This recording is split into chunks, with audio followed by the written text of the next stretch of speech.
I help women through transitions to find their peace and joy and their calling at the other end, mostly because I've been through many myself. And I have Annette here with me today, who is also a woman of a certain age and has been through many of her own transitions. So we're just going to have a chat, and hopefully you'll find something to take away, something inspiring, and something that might take you to your next level. It's so lovely to have you, and we've already chatted quite a lot anyway before we put the recording on. And now we have to start again. Yeah, thank you for inviting me. Tell us a little bit about what you're doing now, and then I'd like to go back and find out how you got there. So I'm doing lots of things now, but the main passion project, as I like to call it, is raising awareness of autoimmune disease and also all the information that's out there to help us navigate autoimmune disease, rather than just accept purely the narrative from the medical community. So many of my passion projects at the moment are kind of linked to that and that passion for just wanting to share that more empowering narrative. And that all started with, as you know, my son, who was diagnosed with an autoimmune disease age 6, which was 7 years ago. And this has all been born from our journey together, dealing with that. Yeah. So you've stepped out of the kind of mainstream paradigm to find a solution for yourself. Can you tell us a little bit more about that journey? And yeah, of course. So I guess it all started at Great Ormond Street Hospital when my son had his kidney biopsy, and that was when everything changed, because up until that point, while he had a diagnosis of autoimmune disease, it wasn't a major one, and it was called HSP, so it was a really not a serious condition. It was, his immune system was attacking his blood vessels. However, the rare complication with that is that often with autoimmune diseases, the immune system can go on to attack organs and other parts of your body. So in his case, it was the kidneys. So clearly that can then become life-threatening if the kidneys were to lose their kidney function over time. And what was happening before Great Ormond Street Hospital is that the levels of blood in his urine were just getting higher and higher and higher. And it was visible, the blood in his urine. So it was really, really serious.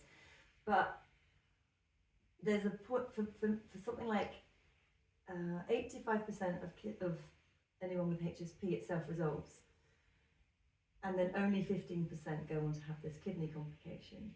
And then even with kidney complication, 2 out of 3 can self-resolve. So the first 6 months is really just observing it and seeing what happens. Is it going to get worse, or is it just going to go away? Yeah. And sadly, his was just getting progressively worse. And during that time, we were being monitored, so he was in and out of A&E, and there was no drugs being offered at that time because the stats were very much in our favour. Yeah.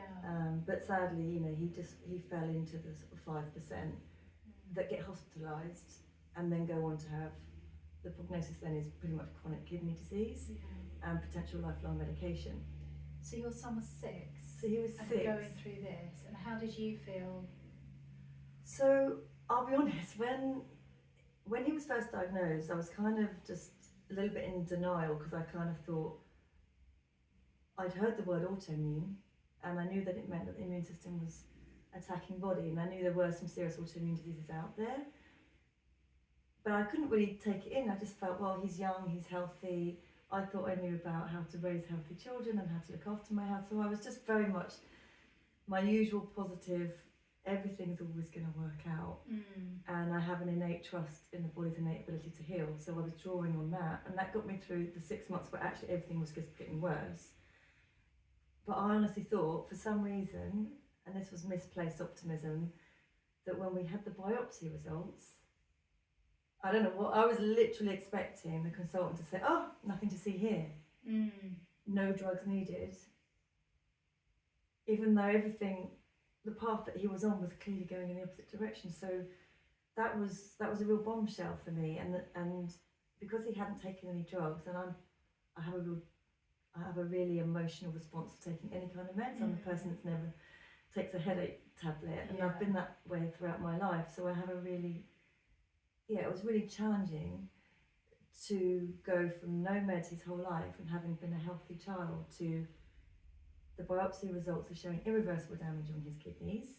Therefore, he now needs to start high dose intravenous steroids and then ongoing steroids and immunosuppressant medication, and then another medication in theory to protect his kidneys, and then another medication to hopefully minimise the impact on the gut. So we went from 0 to 4, and at that point I just, that was the point where I just got completely overwhelmed, completely emotional, and resolved to find another way, whilst accepting the help that obviously the medical profession were offering us, which I felt was 100% necessary to protect his kidneys.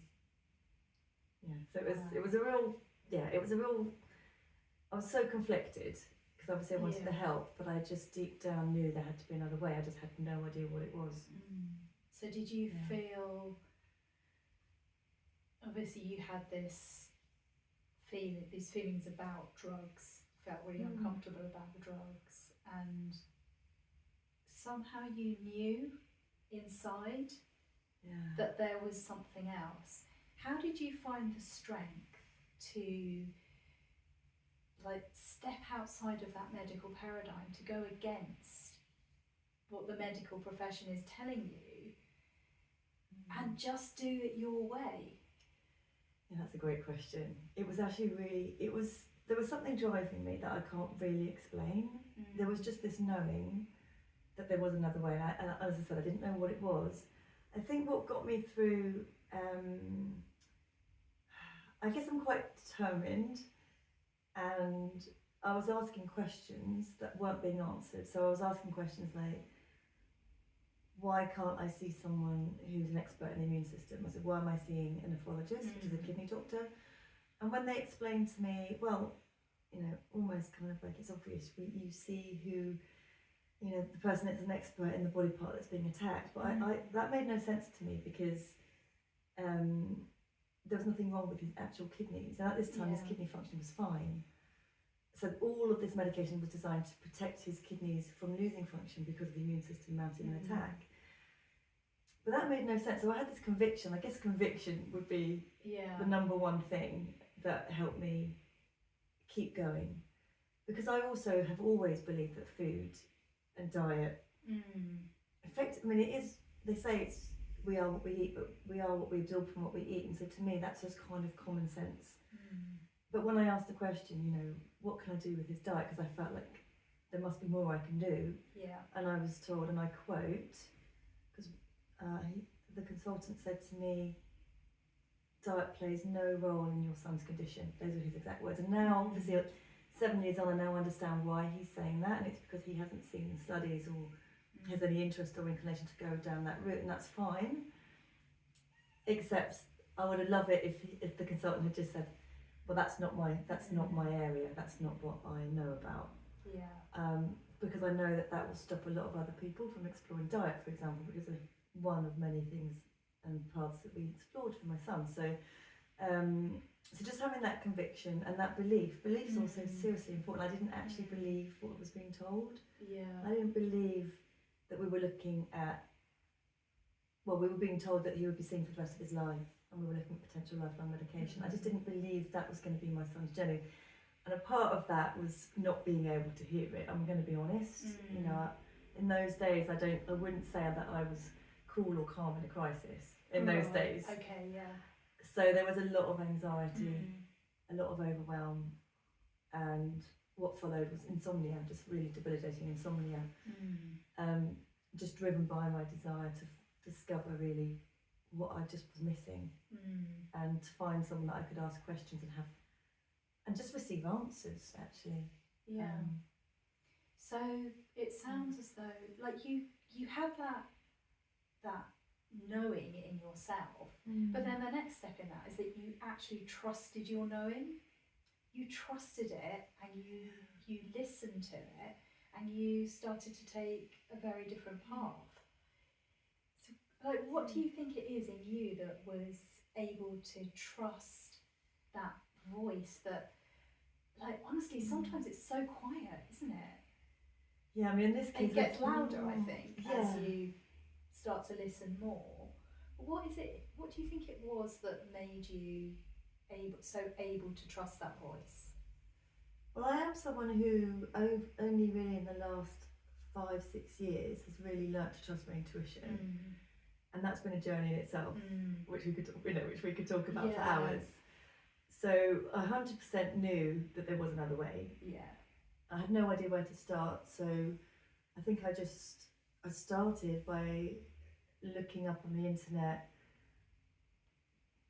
I was looking for someone that had his condition that could tell me how they resolved it, and that's, a lot of people do that. As soon as you have a condition, we think we have to find someone who has had the same condition. But what's really interesting about that is that a few weeks after we left Great Ormond Street Hospital, my very close friend at the time said to me, "Oh, there's an autoimmune epidemic talk happening in London, and it's only for nutritional therapists." So I had to pretend to be one, which I thought was going to be a problem, but it wasn't. Yeah. Just bought my ticket and walked in. It was fine.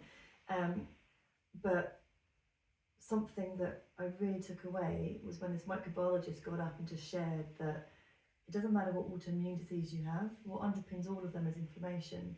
So in order to start reversing your symptoms of your autoimmune disease, you need to start reducing the inflammation. Now, that sounds really straightforward, and I'm not suggesting for a moment that the journey we went on was straightforward in any way. But it was the first time that I realised I can let go of trying to find someone with HSP nephritis, autoimmune HSP nephritis. I don't have to look for that anymore. And that was taking a lot of time, and it's rare. And of course, what I've since learned is that there are 80 autoimmune diseases, and many of them are rare actually, and the list is growing year on year. So it was really freeing to let go of that, and then find a book which I found called The Autoimmune Solution. So I was going to say, you became solution focused rather than disease focused. Yeah, and actually that's really interesting. The title of the book was it was a lady who was she was a medical doctor, but then she had her own autoimmune disease, and she became disillusioned with the medical profession's approach, which must be really hard if you're a medical doctor. And I also, I have a lot of empathy for doctors that went in to help people, but with autoimmune disease, they literally just have to say to people, "We don't know what causes this. We have no known effective treatment, and therefore it's considered chronic." And that must be heartbreaking, because whilst they're helping people manage their symptoms, which is amazing, and so many people live really fulfilling lives managing the symptoms of their autoimmune disease, they expect to happen for the rest of their lives. And actually, when I did my research and started looking for stories of people that had overcome them, not only are we all doing similar things, not that there's a one-size-fits-all approach, but the common threads are there. They're reversing their conditions. They're living symptom-free, and they're coming off their meds. So because they're getting to the absolute root of the cause of the they're symptoms. looking at root causes and addressing those, or the most likely root causes, shall we say? Because we don't, even to this day, I can't tell anybody for sure what caused my son's autoimmune disease. But what we did is we took this approach, which is very much a functional medicine approach, where you look for the most likely causes, and then where you see any kind of imbalances, you address them. And we just addressed them one by one, and then it just meant that we could reduce his medication, and this was all obviously in collaboration with his consultant. And I'm so grateful for that collaboration, because I was asking, what results do you need to see in my son's urine tests to feel happy to reduce his dosage? And he would tell me, and then every week we'd get these results from the community nursing team, and I'd be looking at them and feeding it straight back if we would hit the targets that we needed to. And then it meant I didn't have to wait 6 weeks for our next appointment at Great Ormond Street Hospital. We could literally, we could just reduce the dose the next day, because his consultant was great at checking his emails and getting back to me pretty much within a day or so. So that was really interesting, and that's not an approach that generally you hear about. And I think perhaps because I have an engineering background, I studied mechanical engineering, and I guess I've got a scientific background. I like to go deep, and I like to go deep into detail. And that was my approach, but it doesn't need to look that way. I think the overwhelm could have been avoided if everything that I like to share now was just shared more widely, and we were having these empowering conversations. So that everything felt just felt manageable. Because for me, I did it all on my own, and it felt completely unmanageable. And without, the love and support of my husband at the time, to hold space and just to keep everything together, I don't think I could have, really. I wouldn't have had the time. I wouldn't have had the time, or the resources, or the energy, really, without that stability at the time. So, And how did you feel when you were getting the urine tests back and they were improving each time? How did that feel? It obviously helped me believe that we were on the right track. What was really interesting is that he was making really great progress, and at that point we only really started to explore diet. So we were exploring an autoimmune paleo diet or an anti-inflammatory diet, and that seemed to be enough to be seeing improvements in his results. But of course, don't forget, he was also taking very strong medication, which would also explain a lot. So the steroids are effective, especially in the short term. Obviously, they literally suppress the immune system, as does the immunosuppressant medication. So straight away, where we're looking at the inflammation markers, they were brought down very dramatically, and I put that down to the drugs doing their job. I guess the results were kind of, I had mixed feelings around it, because not only were we having blood tests taken weekly, and that was mainly to check if he could tolerate the drugs, because some of them were so toxic, but actually it turns out that he was tolerating it well, and they were increasing his dose of the immunosuppressants. So that was all going well, if you like. But with cutting out all inflammatory foods, and we went kind of full in as a family, we decided that we were all going to eat the same way. Because at the end of the day, an autoimmune paleo diet is just eating a bit like our ancestors in Paleolithic times. So it's just trying as best you can to cut anything that's processed. So we all, even though it was really time consuming to cook that way, and that was overwhelming in itself because I wasn't sleeping. So I ended up bringing in some support to help me with that as well. We were definitely seeing, I guess we saw quite drastic improvements quite early on with the drugs, but then as that sort of tapered, I think the diet potentially played its part. And it was only when we were able to reduce the drugs down that we felt, okay, let's continue with diet. But it didn't, for me, I guess I was quite impatient. I wanted to see faster results, even though we were going in the healthy direction. And that's when I explored functional medicine and these other tests that we did to uncover more, because anyone can change their diet. I don't mean it's easy, I just mean you don't need to have tests to tell you to go on an anti-inflammatory diet if there's raging inflammation in your body, if that makes sense. You can recognise the problem and decide for yourself. Anyone can choose to change. You want to take and there are cookbooks out there now, which is great. And we were just Googling some of my son's favourite recipes. Well, he still wanted him to enjoy his dinners and his food. But you can now, you can Google paleo versions of all your favourite recipes, so that you're still cutting out some of the most inflammatory foods, such as gluten, dairy, and refined sugar, and still enjoy your favourite meals. Yes. How is your son now? So now he's a 13-year-old who is living a very healthy life. It's almost as if none of this ever happened, except he's learnt a lot about food, and he has an interest in food, and he's a foodie. He loves food.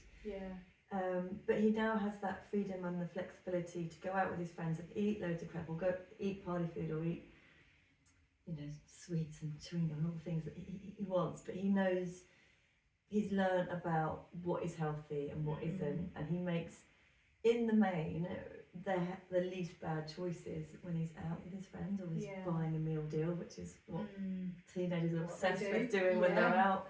They don't want to come home and prepare a meal, they want to just, that's the culture that we're living in. It's sad, but fortunately I feel because we went on the journey that we did to re-educate his immune system, that is the approach that we're taking, or that we took. I just believe that he's got that resilience, he's had that gut healing protocol, he's had that reset. His immune system has fundamentally been re-educated for some reason, because it's no longer attacking the kidneys. That he's now got that resilience, which just isn't something that we were ever given any hope of being his future. Amazing. And I think I feel very strongly about raising awareness of the nocebo effect, because we all understand the placebo effect and we all accept it. But the nocebo effect is just as powerful. So, I really struggle with this idea that we can tell, or doctors can tell patients, that you'll have this for the rest of your life. Without any where you're going with that. They're worried about false hope. And on the surface, that sounds to make sense. We don't want to be giving people false hope. But at the same time, it's still planting that seed. It's planting that this seed. Is what you've got and there are plenty of look forward studies to. that show that if you believe in negative outcomes, you're infinitely more likely to realise there's negative outcomes. So, I would just love to have a conversation around what, these narratives and these conversations, these critical narratives that are being shared. And I'm not saying it's everyone's journey to go on a healing journey. That isn't everyone's journey. No. And I'd really admire people. But if it is, you have a lot of information that you can share. And you don't want to be put off going on a. I could easily have been put off going on a negative, on a healing journey, just because I wasn't given any hope, and I was told there was nothing that diet could do, and I was told to expect gut problems, for example, from the drugs, which fortunately he didn't have, because I supplemented with natural things like aloe vera instead of. We didn't actually give him, if I'm honest, the ranitidine, which was the drug designed to help protect his gut in theory. And actually with ranitidine, I asked if it was safe and they told me it was, but it's actually been recoiled now globally for concerns around containing potential carcinogenic ingredients. So it's for me, it's like, if there are other ways to do the same job, I'll obviously always go down that more natural path. And I just feel so grateful and blessed, obviously, that I had the time and the inclination and the resources to find another way, which is why I'm so passionate about sharing it for people that might feel that some of the approaches that we took, may well resonate. Even if it's just one avenue, it may not just be diet, it may be reducing the toxic exposure, it could be energy medicine or functional medicine. So there's so many things out there, which is amazing to know about. And you have this massive wealth of knowledge that you're now able to share with other people and help them on their journeys, which is just so inspiring. Thank you, and I love sharing. I love sharing what I've learned, because obviously I have so much compassion for people that are navigating this journey themselves with just no hope being offered. So one of my recent passion projects is this autoimmune cafe that I'm running once a month in Berkhamsted. It's so lovely just to have that open invitation for anyone that's navigating this. If they want to come and hear a different narrative, that's it. I'm not a medical doctor, obviously. I'm not dishing out advice. I'm sharing what I've learned. I think we can drop a link to your how people can get in touch with you in the notes or in the bit at the bottom in the description. Oh, thank you. Because I love connecting with people. I love people, so I love connecting with them, and it's such an honour with them as well to hear their stories and sharing what they're challenging. And what they're because obviously every autoimmune disease is different, so there's nuances. But what's really interesting is the stuff that I signpost them to in terms of resources is effective regardless of what the autoimmune disease is and regardless of what the individual challenges are. Because every case is different.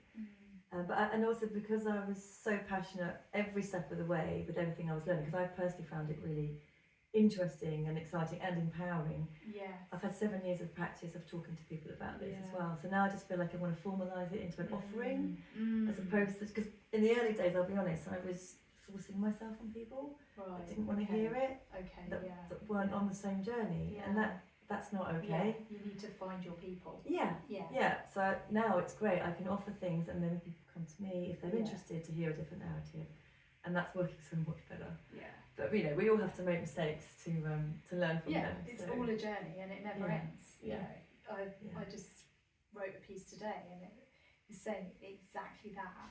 That, you know, as long as I'm alive and I'm doing this. Yeah. Yeah. Um, No, I got it so wrong. Honestly, I was there will literally always like, be challenges. yeah, I was literally buying cookbooks for people that weren't on the same journey as we were on, and I don't know if they ever read them. I was like, oh, this will Yeah. help you because it's life changing, and Yeah. it's just like no. But it gets like that. You get so passionate about something when you've connected to that Yeah. calling or that mission that you just Yeah. want everybody to know about. Yeah, I mean, I cringe now looking back at Yeah. what was I doing. But then, you know, like you say, it's all learning about how to do it, how to find the right people, your people, and how to talk about your message. It's definitely something that I'm learning and Yeah, and I think working out. Yeah. you know, some people they just kind of want to be, and that's fine. We're all different. Some people just kind of want to be told what to do, and that's for some people that's enough for them to make changes, and then they may well go on to realise those benefits. I'm the sort of person that needs to understand why I'm doing something because then I'm more likely to do it. That's just me. Yeah. So I dive into you know, I've written the book and I'm looking to publish it next year with all this stuff in it. But for me, it really helps to understand the science behind the approaches that we're taking, and I even reference all the studies in my book because some people need that and others don't. I mean, I think, you know, I think psychologists would say it does actually help us if we understand why we're doing something. But when we are potentially overwhelmed or we have so much that we're juggling, and autoimmune disease predominantly affects women, so 75% of sufferers I've learnt are women. Wow. And there are reasons for that, which again we could talk about Yeah. in terms of what women take on, especially in this current culture that we live in. So yeah, it's just it's lovely to have this avenue now and this space in my life. I'm actually really interested in that. Why is it more women? Oh well, okay. Yeah. So there's many different theories on this. So just to throw a few out, touch on them briefly. One is hormonal differences that can make our immune systems more prone to becoming overactive as opposed to underactive. There's a lot of talk around, I guess, the feminist movement where we not only continue to be the main caregivers, but we're also now, many of us are working full time as well as taking on the predominant childbearing. So it's like a stress response. It's a stress response, and as we know, stress is a key indicator in something like 90% of diseases, and there's studies out there trying to put a number on this. Yeah. But we all know this anyway, common sense wise, that stress is an indicator. Yeah. So there's also societal conditioning around feeling it's our job to take on and fix everything. Yes. And it's not. Absolutely. And then, you know, there's the work, for example, of Gabor Mate, and he talks about the lack of authenticity and how that can feed into our immune system and the diseases that we go on later in life to manifest. Yeah. So it's very interesting. Yeah, this sort of feeling that we've got to take everything on, and we can't ask for help, and you know, it's women are taking on an awful lot, and there's this idea, especially if we're mums, that we can't just take what we need for ourselves, and so we're actually getting sicker as a result of that, because you know, our inner narrative tells us, and it's all coming from societal conditioning, that we're selfish if we take time out. You know, self-love isn't something that we've really integrated, certainly in the Western world. It looks like selfish. It's like, no, it's the absolute fundamental thing to actually being at all effective to anybody else. Yeah, exactly. And I think, and women for some reason seem to be suffering more with that, and it's showing in these particular chronic conditions, which is really sad. So, yeah. So I'm really interested. You've been through this big experience with your son and learning about immune disease and how to have an impact and get your son through that. How do you think that impacted you? How has that changed you? What have you learned from it? How have you grown through it? Wow.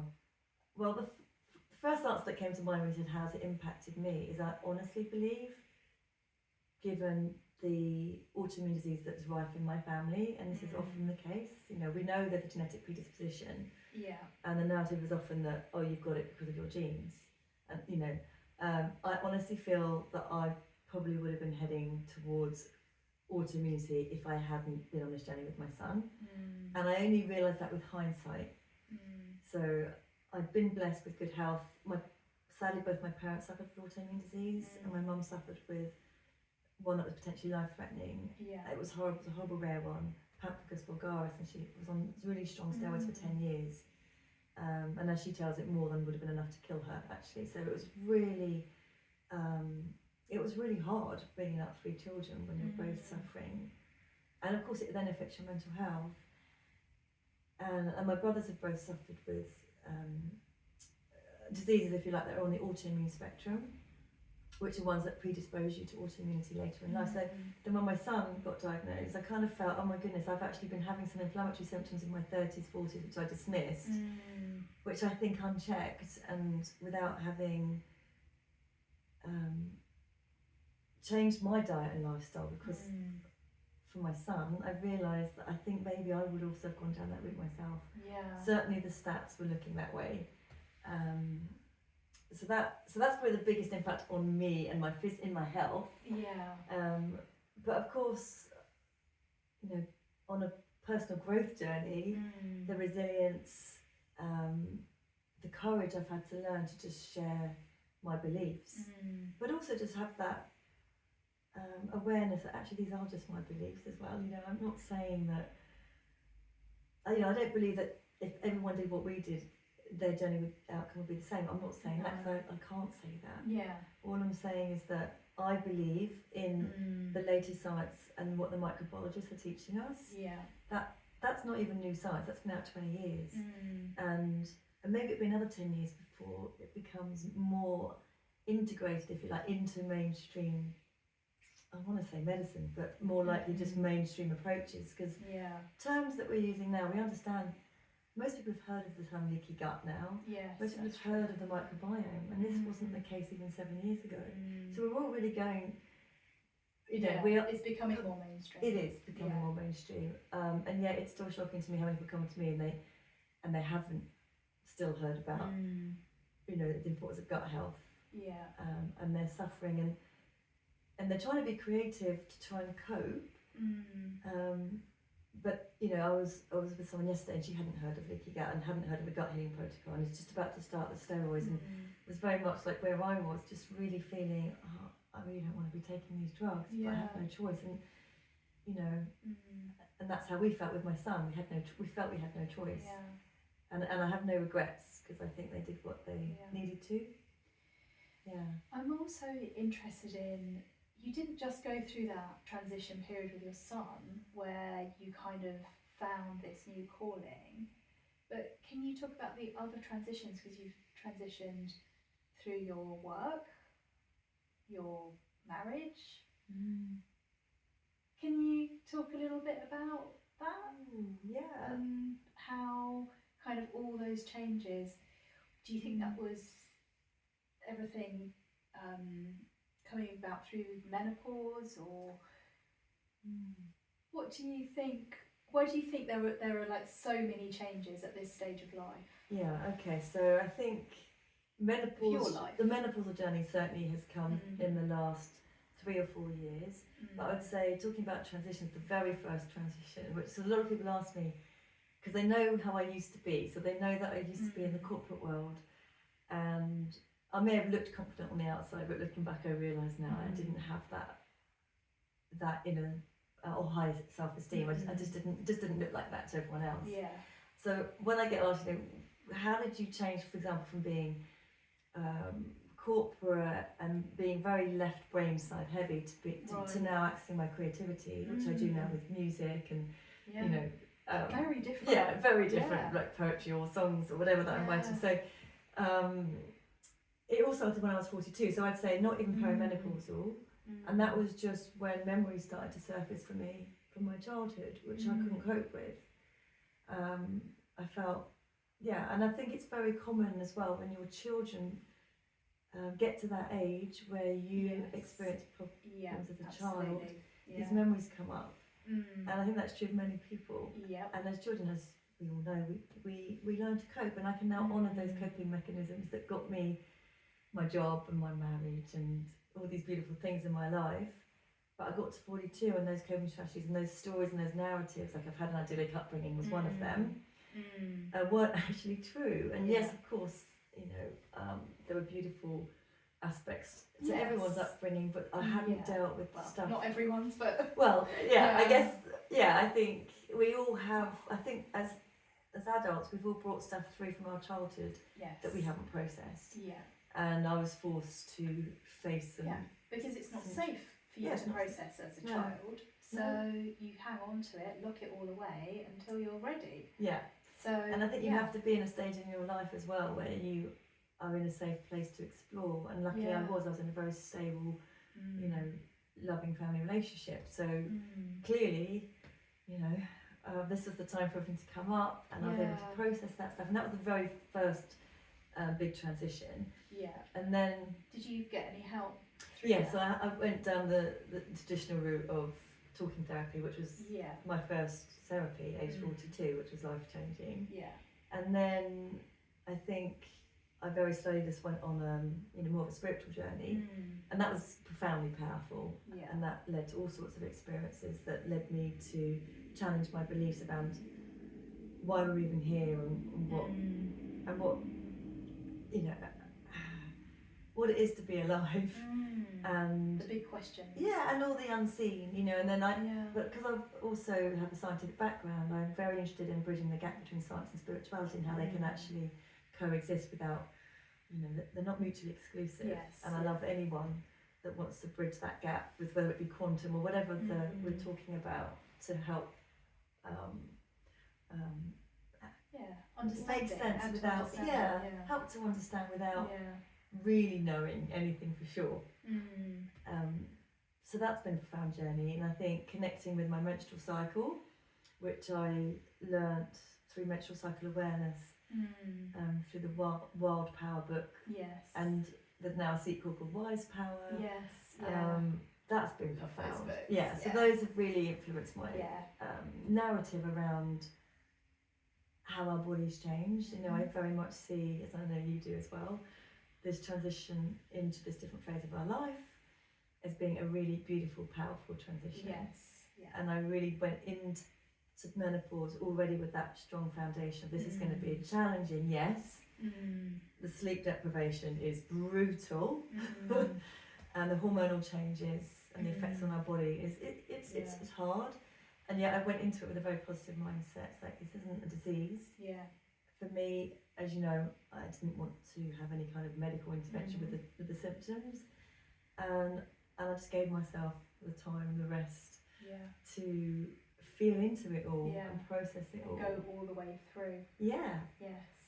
And now I'm actually, we were talking just before we hit record, I was just saying that I'm also just 1 year without a bleed, which is so super exciting. It is exciting. So the journey continues, but I'm definitely a changed woman. And you know, I feel probably just as passionate about sharing a more empowering narrative around menopause, a different narrative. You know, and it's not one that takes away the pain, the challenges of it. And it's not one that says you can't take HRT or anything. That all those other tools that are really powerful and very effective for many women. It's not, but it's just seeing it. I'm so with you. It's like it's a rite of passage. It's a transition that if you go through that sort of crucible of transformation, you can come out feeling so liberated and powerful, and you don't care what people think, and you can be yourself in a really authentic way that maybe is harder to access at different stages of your life. Yeah, no, I love that. Authentically fearless, and that's a challenge that my publisher set for me. Did I ever tell you about that? So you mentioned authenticity and fearlessness, and as part of this journey to find the courage actually to share my words, my beliefs, my narrative in a book. When you write a book, you realise that you have to face a lot of fears that you didn't even realise you were running, and it's why so many of us, not myself included, because I'm on this journey now, write a book and then don't publish it, or say we want to write a book and don't do it, because actually these unconscious fears, fear of judgment, fear of criticism, fear of what people will say, fear of being seen, massive. So all those things, just from writing a book and knowing I deep down want to share this, and it's okay if people don't resonate with my message, that's fine. It's okay if they don't like my delivery, and that's fine too. Everything's fine actually, as long as I'm just true to myself and sharing my beliefs. And you will magnetise the right people to you who need you and want what you do. And actually, you know, menopause, you know, isn't a disease. We don't think that our teenagers that are going through puberty have a disease, even though they fundamentally turn to different people, don't they? And they struggle, and they have, but we don't, you know, but it's we don't medicate that. Phase of development. Exactly. Powerful. I think that's absolutely lovely, authentically fearless, and I think it's something that we all should aspire to in our second half of life. And on that note, I think I'm going to wrap up our conversation. It's been absolutely joyful talking to you, and I'm sure this conversation will continue over the years, I feel. And I'm going to drop a link to Annette in the description so that you can find her. And if you're interested in transition, change, if you're going through that yourself, I've created an amazing community where you can get support, meet other women, and be uplifted, empowered and inspired to live in your authenticity and joy and fearlessness. Thank you so much for having me. Thank you. Awesome. Yay! That was really cool. I don't know how long we did, but I've no idea.